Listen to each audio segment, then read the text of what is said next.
Rock-a-bye, baby, in the treetop. Oh.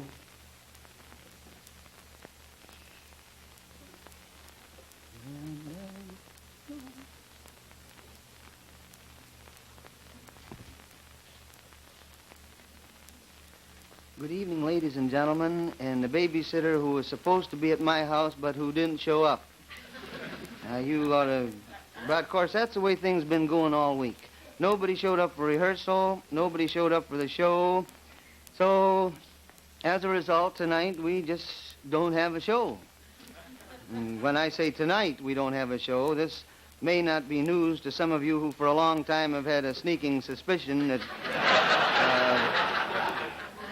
but I'm here. I'm George Gobel, due to circumstances beyond my control.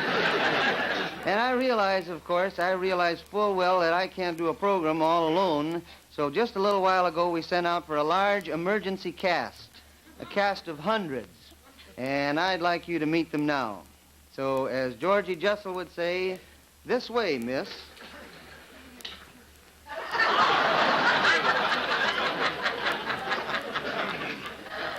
Now, it may be interesting to note that many of our cast are making their television debut this evening. You see that one right there, that big one? First female to swim the English Channel. Both ways. And if you look real close, you can still detect a little spot of grease just underneath her dorsal fin. So, there you are. And here I am, and let's see what happens.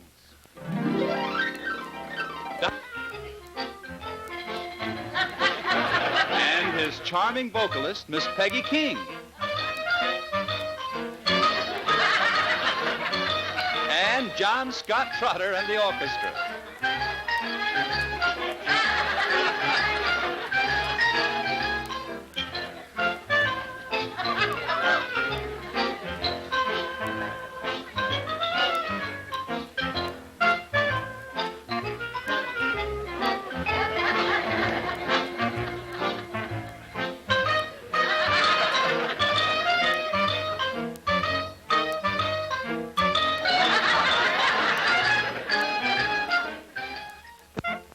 Ladies and gentlemen, the peripatetic babysitter approaching you is the star of our show, George Gobel. Please do not applaud. You'll wake the baby. Thank you for your very generous display of restraint. Now, I must say I do have a wonderful cooperative audience all over the country. Like just a couple of weeks ago, I sneezed on the air, and I got over 300 Gesundheits in the mail. Dankeschön. But that's the way it is in television. You get all kinds of things in the mail all the time. You get all... For instance, only this morning, I got a letter. That came in the mail. Stamp and all. And it was from some chap... well, no, it wasn't a letter either, really. What it was a big, bulky package, clearly marked, either end up. And inside was this chap, and he had mailed himself down here from Oregon just to tell me a joke. And it seems there was an old maid stranded on a desert island, and for 6 years she was on the island all alone, and one day a steamer approached and sent a lifeboat to rescue her. And just as she was getting into the lifeboat, a man come busting out of the jungle with a great long beard flying in the breeze, and he was running and shouting, saying, take me too." And when he got in the boat, the old maid said, "Were you on that island for 6 years, too?" And the man said, "I was there for 10 years. And the old maid said, "Well, that's funny. I never saw you." And the man said, "I saw you."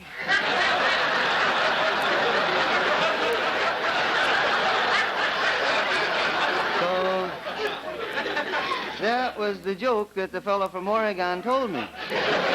So I shipped him right back to Oregon in a large, bulky package clearly marked, "Use hooks."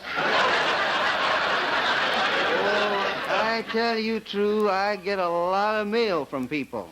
And not only mail, things. Say, how'd you like to see some of the things I get from people? Open the curtains, will you, Fay? Hey, I bet all this time you thought Fay was a girl, didn't you? Hey, you know what? Several sailors have lived to regret making that very same mistake. Where was I? I was going to tell you about the different things I get from people, the gifts I've received. You see this big crate right over here? This one. In here is a hi-fi washing machine with a full set of long-playing underwear. And, over here, see this? This I got from Clyde Beatty. And what it is, it's a kitchen chair, a whip, and a package of wildflower seeds. Here, look at here now. This is a season pass to the Mojave Desert. With free parking anywhere on Lake Mead. And other side is a membership card of the Book of the Month Club. That's a club for people who like to read what Clifton Fadiman likes. Here we have a box of individual toothpicks. These are wonderful. They're the non-skid variety, ideal for use after Hungarian meals. And, here's something. This is a pair of army shoes dipped in bronze by a mother who keeps saying to the draft board, but he's only a baby.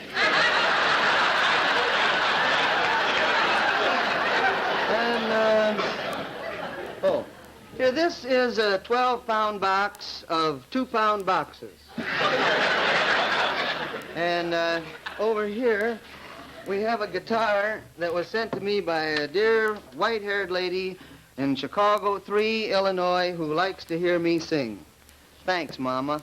Oh, but Mama, I'm going to use a guitar right now, but I don't need the tin cup you sent because they pay me for this now. While I'm kind of tuning up my guitar pick here, we're going to assault you with a commercial. Well, now, assault, you know, that may not be the most discreet word to use, but here I am all alone, and you can see that I'm in kind of a nasty mood tonight. You can see that. You can see that. Anybody can see that. So go ahead, assault him with a commercial. Now then, I'm going to sing a song. Oh, but first, in case you're wondering about these wires up here, that's an antenna. While I'm singing, I like to tune in something else because I can't stand my voice. Now, I want to sing, but first I want to tell you this song. It's a cowboy song. Well, it's a cowboy lament. And my explaining it to you, not because I'm apologizing. I have nothing against cowboy songs particularly, except that they're all about the same deal.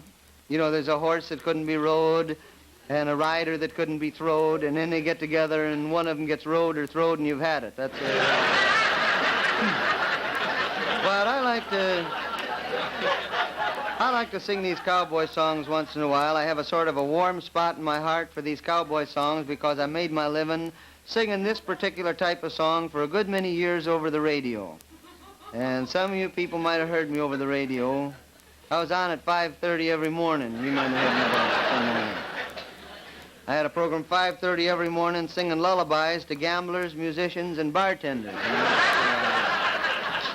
And it was a pretty good go, too. 15 minutes a day, and I was all through.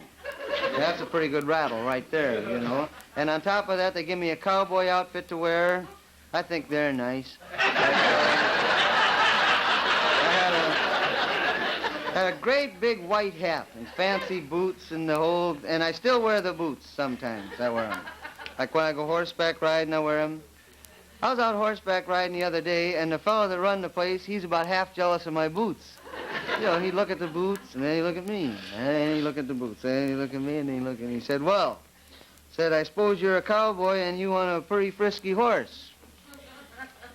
I said, I want the friskiest one you got. Partner.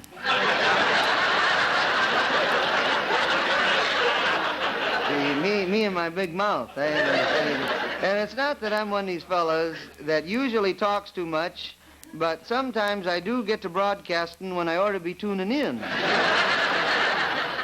This one of them times, because he bring out a horse.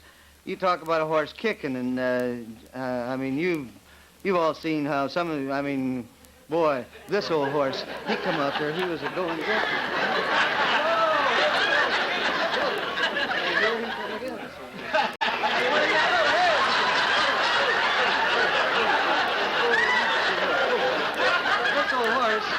See what he did? This horse, he sort of come sashaying out there like. And I'll tell you what he did. If you want to know what he did, I'll tell you what he did. Come here. This horse, he kicked so hard that he finally kicked his left hind foot right up in the stirrup. You don't have to believe that, but I just saw that's what he did. You know, he kicked his left hind foot right up in the stirrup. I said to him, well, if you're going to get on, I'll get off.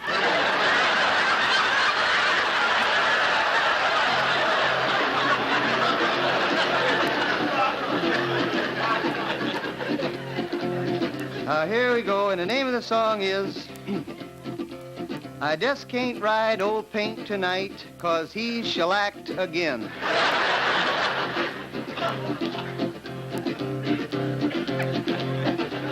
Oh, and by the way, we've been living out here on the West Coast for the last year or so, and I didn't come out here to make any movies or anything. I've been doing this television show, but all the boys and girls on the show were invited out to the various picture studios, and some of them got acquainted with people like Clark Gable and Lana Turner and Jimmy Stewart and people like that, and I got acquainted with Hopalong Cassidy and Gene Autry and Roy Rogers and another fella named Rex Allen. And this is no joke or routine or anything like that, but that Rex Allen has got the fastest horse of the whole bunch. I just thought I'd tell you that.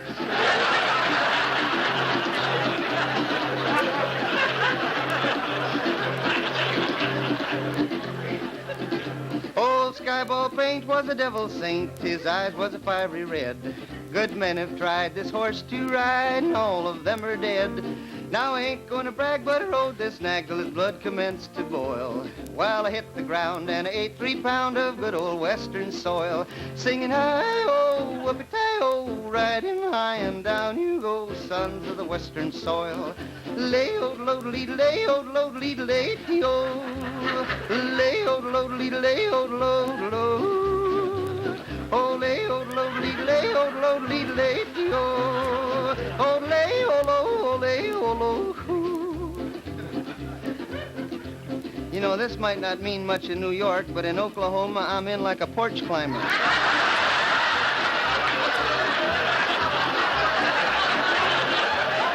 Well, in town one day I chanced to stray on old Sheriff Jim. For a hoop and a holler and a counterfeit dollar, I sold the nag to him.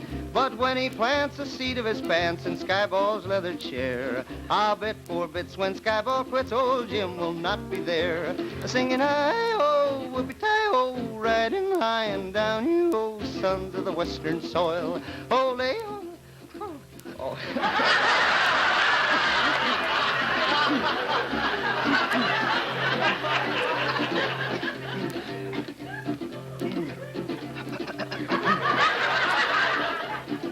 Pardon me, I think I swallowed a fly.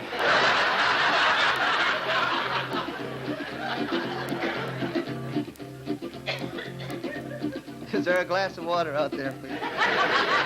Could I get a glass of water?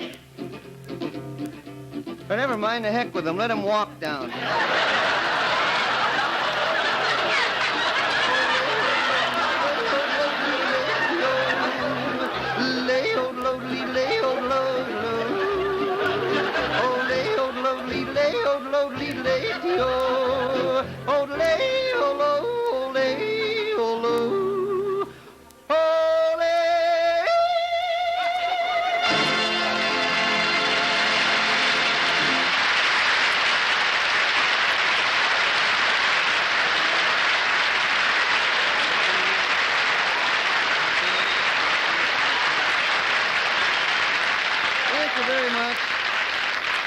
Thank you for that unsolicited, spontaneous ovation. But we cannot allow that one little number to suffice as the only musical offering on the show. Indeed, no, we must have a girl singer. 'cause that's the code of the West. Now, in the absence of Miss King, our regular popular song purveyor, I have contacted one of Hollywood's leading puppeteers, Mr. Jack Shafton, to create a singing girl puppet for us tonight. So can you roll a camera this way, please? Somebody loves me.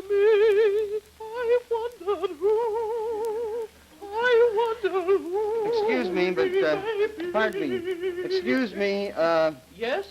well, I hate to bother you while you're singing. Young man, the only time you bother me is when you're singing. Somebody loves me. Mind if I ask, pardon me, that's enough. Now hold it just a minute, please. You're rude. Huh. Look, hey, come on now, Mr. Shafton. Where's that girl puppet I ordered?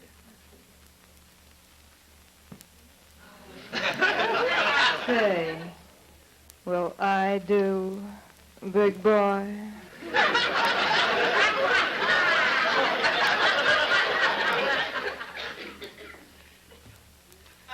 Are you a girl singer? Well, honey, I'm all girl. Sure you are. But tell me, do you sing? I never found it necessary. Well, just what do you do? I take big boys like you and cut 'em down to my size.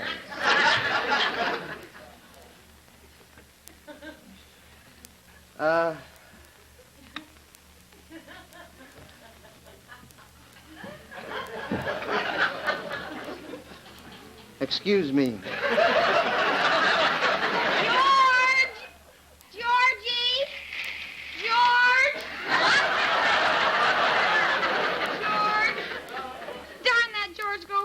Peggy King puppet, and then he ran out on me.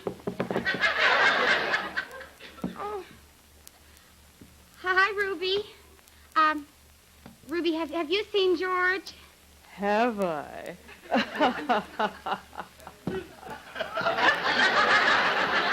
George? Georgie?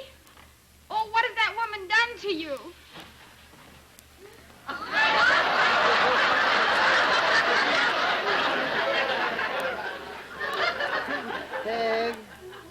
Peg, don't bother me now. But Georgie, George. Peg, just sing, Peg. Just sing.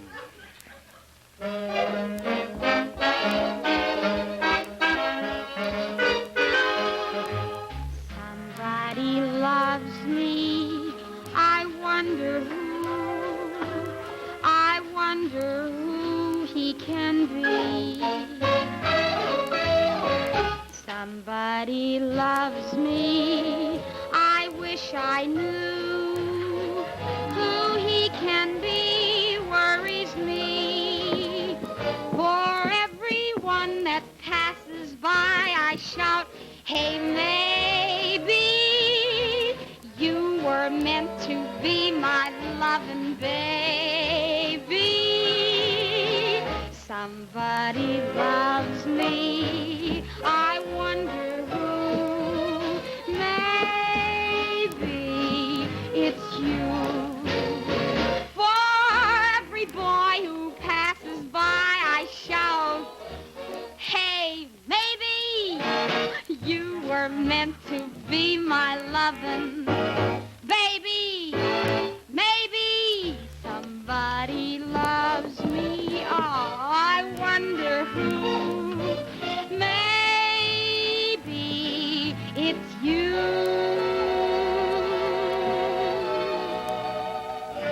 Maybe. Baby, it's you.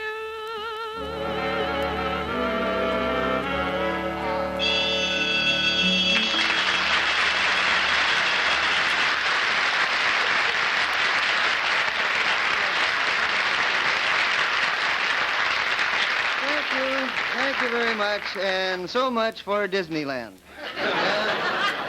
I was telling you before about the letters that I received, and you'd be surprised at some of the get poor. I'm kind of tired. Does anybody mind if I sit down here for just...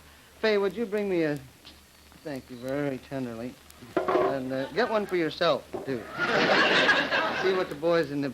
Anyway, I was telling you about some of these things that I get, some of the get poor quick schemes that people come up with. I fell for one myself. After all, I'm human. I got affidavit. But what I did was I bought a mink farm, and I started out with just 2 minks. And the first thing you know, I had 500 minks, enough to make a fur coat. But I couldn't make a fur coat out of those minks. They wouldn't hold still for it. Well, minks are smart. Minks are smart. They were wise to what I was going to do, and they just sat there staring at me. And especially after I lined them all up, I said, all right now, I said, who wants to be the sleeves?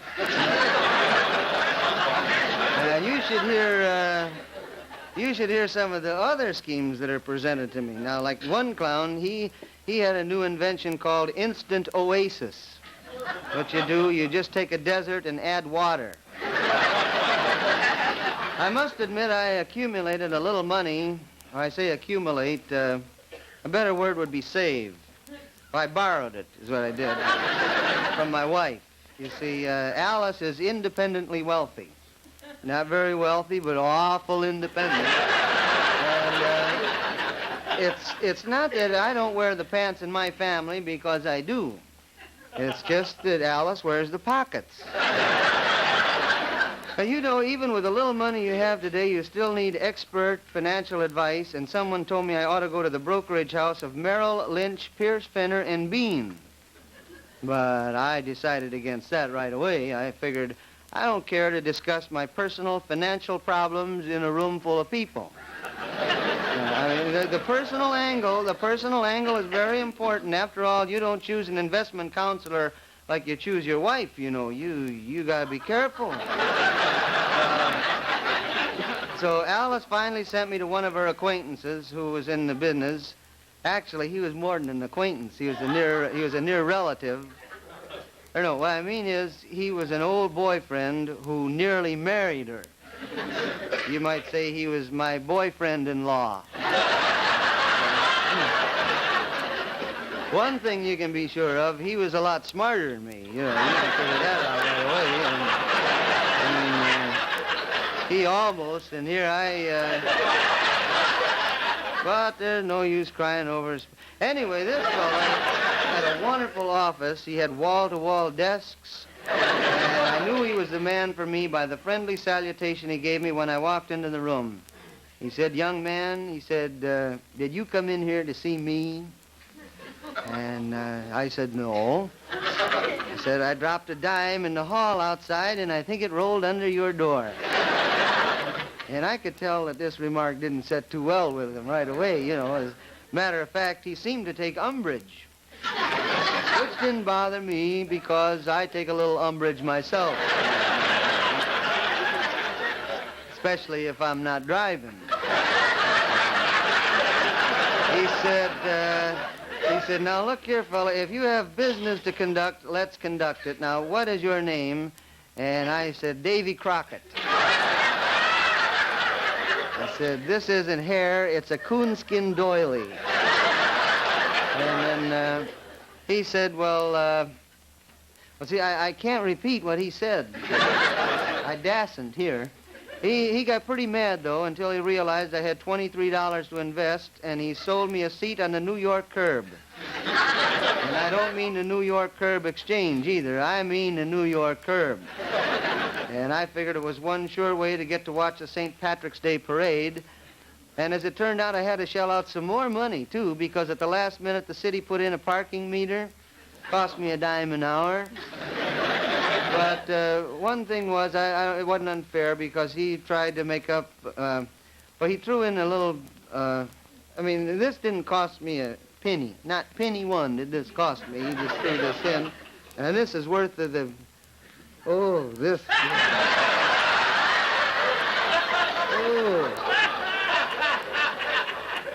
this in for nothing. Listen,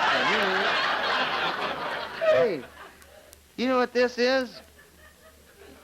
Oh, this is a picture of Sophie Tucker in a 14-piece bathing suit. Oh, one thing I've learned about finance, and that is that someone has to pay the piper. Even if you got one little peep out of the piper, you have to pay. So somebody tell them who pays for this peep, pal. This peep is paid for by the makers of Dial Shampoo.